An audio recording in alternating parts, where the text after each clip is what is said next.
Look, you're not in your 20s anymore, and that's actually a good thing. But if you're over 30 and still trying to train like you did when you were 20 years old, when you had no responsibilities, you had no injuries, you had unlimited time, it's no wonder why you probably left feeling more sore than you would feel strong. Truth is, most training advice is still made by people who have unlimited time to train, who have no responsibilities. A lot of it's made by people who are obsessed with going to the gym, not who are trying to use the gym as a vehicle to better the rest of their life. In this video, I'm breaking down what you actually need to change moving into your 30s, what I had to change moving into my 30s, becoming a father, trying to grow our business here at Newstrength within my own training, even though I still wanted to do a lot of the things that I used to do to help me get better results and be able to live life being the best version of myself outside of the gym as well as in it. Here's the thing, we see a lot of guys come in here into their 30s, they've taken a couple of years off training, they've been focused on becoming a father, taking on their business or trying to progress in their careers, and they turn up and they think back of where they used to be in their training. They think back to what they were like before.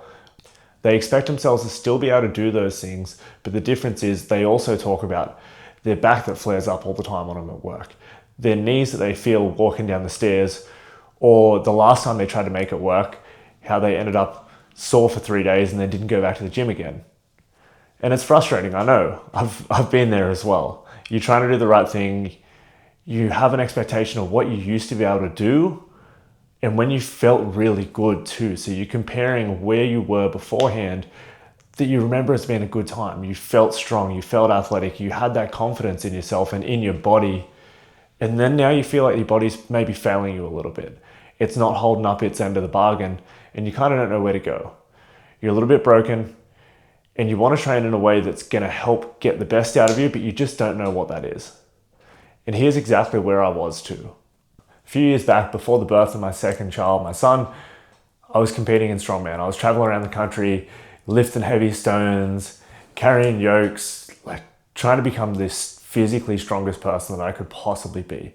And it was great. I loved it. I had so much fun. It was a great community of people. And it really drove that achievement drive for me. It gave me that thing that I feel like I missed when I was playing footy when I was younger, that I could feel strong, I could feel athletic, and it gave me a sense of something to drive myself towards in the gym that was super exciting. I loved it. But once Max was born, I felt like I couldn't commit the same amount of time anymore.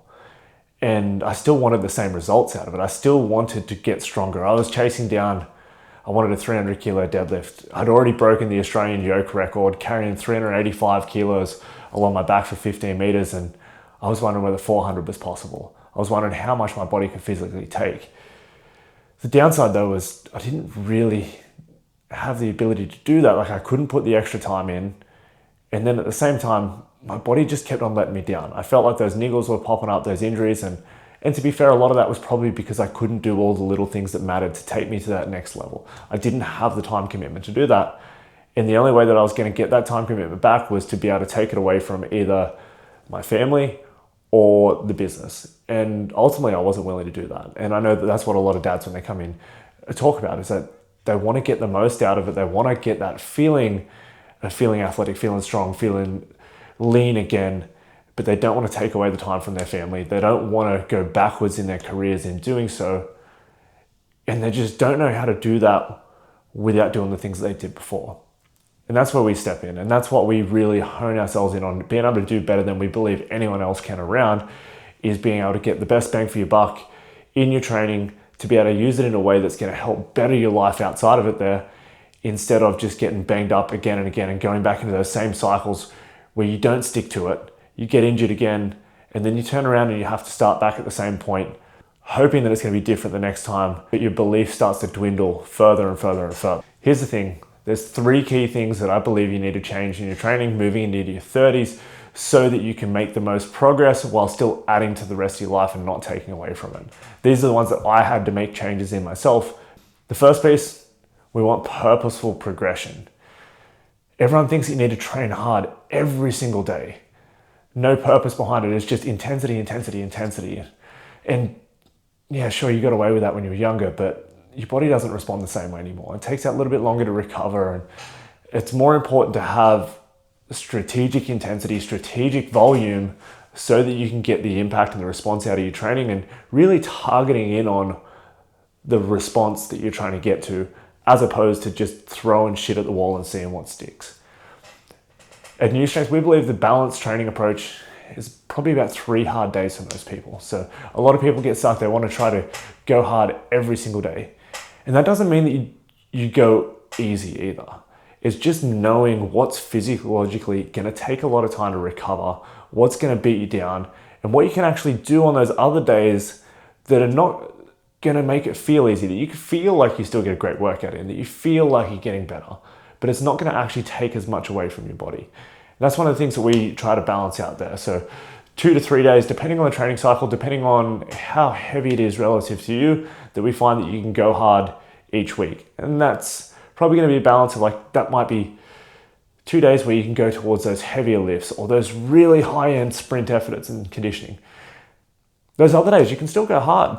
It's just not in the same way. They're going to be sustained efforts. They're going to be lower percentage strength work or lifts that aren't quite as difficult to perform at a high level. So a bench press, for example, recruits about 40% of max motor units in a max bench press. So obviously, if you're doing not quite a max, we're not quite pushing, we're maybe going to that 8 out of 10 intensity that a lot of people would do on the regular, it's probably not going to recruit even that there. So you can recover from that. That's really a low to medium intensity day. So you can push an upper body day in most cases that's going to be a low to moderate intensity from a recovery standpoint as a day off in between your heavy back squat or your heavy deadlifting work, your intense sprint work. Those pieces are really quite reasonable to do, and it's just knowing of how to balance your training out like that there. One of the things that we like to do when we're structuring our program is, if we look at that 2 hard days model a week, you're going to basically have 2 intensive days. We might go, say, Monday, Thursday, or Monday, Friday. In that case there, you're going to have some lower intensity days balanced in between there, and then some mediums as well. So off the back end of that, you're probably going to end up with, if you're going to rest 1 day a week, and say you're still trying to train 6 days a week, you're going to end up with 2 high intensity days, 2 medium intensity days, and then 2 lower intensity days, a rest day. When you go with an approach like that, your body actually gets a chance to recover from those previous workouts while still moving your way forward. And that's what we want to see there. It's not about maximal intensity every day. And what actually happens when you do that is, 1, you can get injured or you get beaten up, or 2, those higher intensity days start to drift back down. You don't have the output. Your body won't let you get there, and then you lose the impact of what that higher intensity day is actually giving you in the first place. And that's what I was talking about with the stimulus and the response. If you're trying to get the response of a really high intensity day, something that takes recovery, it's useless if you're doing it at a lower intensity. You see sprinters. If they're not sprinting close to the fastest pace they can, their session's done. It's over. You come back the next day when you're recovered. A lot of sprinters will look 95% of their max pace. If they're not at 95%, your body's not recovered enough to actually get the impact that you want to see, and it's just see you later. And that's what we want to see here. So it's purposeful structure and progression through your way there. You're actually also going to see, we're going to take longer ramp ups. You're not going to be trying to max out every single week. We're going to spend more time building and less time maxing out. We're going to be making the most of those opportunities. You're going to build your way up, and then work to that PR, rather than trying to go for it again every second week. And I've been there too. I love maxing out. I really love pulling a heavy deadlift, going for a big squat, bench press, the same thing. I love going for a hard sprint.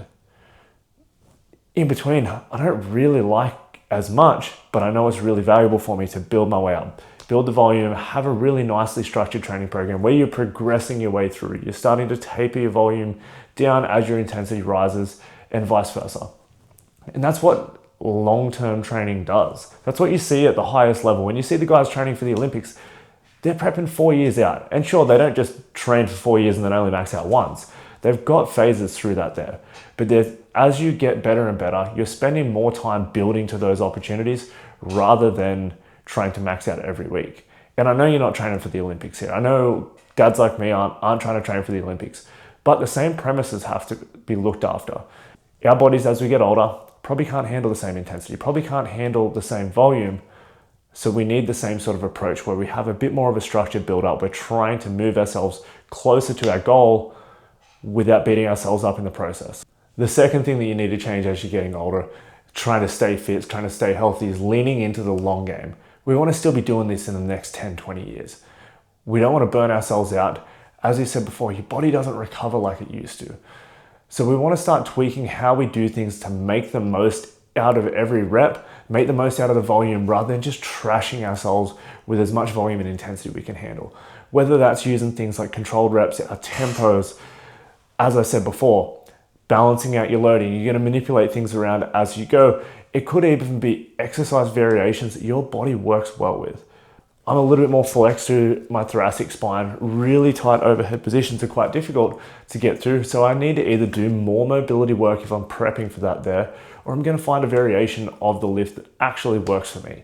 And that's one of the things that you're going to see more and more of as you get older. Like, I don't do a lot of snatches anymore. I used to love snatches. I still love snatches, but the amount of prep time that takes me to get in and do a snatch, I could do something else that gives me the value from that in my sessions, get the most bang for my buck, and then move on to other stuff that's going to be valuable there. So that's one of the ways that we look at that there, because at the end of the day, your long-term strength is what matters. It matters that you're still doing this stuff, playing with your kids as you get older, rather than trying to get the most out of your session today. The third piece that I think is really undervalued a lot of times when we're getting older with our training is staying mentally sharp, staying neurologically sharp. One of the things that we see happens as people get older is they stop trying to learn new things. Their body isn't trying to make new neurological connections. They're not trying to connect their body and move in new patterns, new planes. And ultimately, if you're not progressing those things, we're starting to lose and taper away from our ability to do that. So there's a couple of things that we want to do there. One, power training is extremely valuable and we don't do enough of it. One, for not only your neurological output, but also building that connective tissue up. And ultimately, as you get older, it's really important to have really strong connective tissues. It's also really important to have our power outputs to be strong and maintain our muscle mass too. And one of the ways that we can do that is power. So within that, we've got, obviously weightlifting is really popular. You've got your cleans, your snatches. One of my favorites also is sprints, jumps, and throws. And I know you're probably not gonna wanna go out and do a sprint. Most guys get it straight into it. They've tried to go too hard too early. They've done a hammy, and then they get worried about going up to that full pace again. And you don't have to start with that there. There's some prep work, like pogo jumps are a really great one as a means of getting started on power work so we can get some connective tissue strength, so we can start doing some reactive work there and training your body to move fast again. Because the earlier you stop doing fast, twitchy work, the more you're gonna go slow twitch, the more your body's gonna start slowing down, and we wanna maintain that power for as long as possible. Plus, when my kid gets to being 13, I still wanna dust him in a race. Like, when Max is trying to go out there playing footy, I still want to be able to get out there and rip in with him when he's getting a little bit older and he starts to think that he can handle dad. I want to be winning that race and I want to be winning those battles. So as much as it's really important for the physiological component as we age and as we get older, it's also, I ain't giving up on my chance to still be the dominant alpha male in the house, and I still want to be on top of all that sort of stuff. And I know that there's plenty of dads out there like you. I know my dad, when I first started playing footy around 13, was helping coach our team, and he'd get any chance he could to try to rip into me and have a good crack, and I thought I could do him in, but a lot of experience, and he'd been trained, and he'd done a lot of tackling in his time, he knew technique, and he was able to give it to me for a little bit longer. I think that's something that I want to carry on with my son too, as he gets older and as he gets into footy and doing all other stuff. And I know at the moment we already put the gloves on and have a little boxing around, and I want to be able to hold my own and still do those things with him and still have a good crack too. And that leads into the next piece. It's like a couple of years ago, I started boxing. I didn't start boxing to become a boxer. I started boxing to do a couple of things. One, we work with a lot of our pro boxers here in the strength conditioning space with the team down at Box Camp. So I wanted a better understanding of the language they used and the movement patterns, the planes, and how I could relate what we do here on the coaching floor in a way that they would be able to understand it and correlate it the best to their boxing setting so that they can get the most out of it. But the other piece there is, it's a lot of movements that I hadn't done before. It's a lot of coordination and building those neural connections to be able to move, to be able to relax. Like strongman was really great for me in a lot of ways, but it also taught me to be really stiff and very sagittal plane, very up and down. Boxing is very rotational. It's very transverse plane. So it teaches something that my body hasn't been taught from a bunch of different things. And then there's also different styles, different looks. There's a whole skill game to that there that I think is extremely valuable from a perspective of neurological development and then maintaining that as you get older. So that's our three things there. First thing, purposeful progression. The second one, leaning into the long game, getting more out of less. And our third piece, staying sharp. So if you're over 30, your training hasn't evolved with your life, and you see it's time to make a change, shoot me a message below, comment strong. I'll send you the exact structure that we use inside of our internal 28-day Strong Dad transformation, where we help dads just like you get back to looking lean, moving well, and feeling athletic again.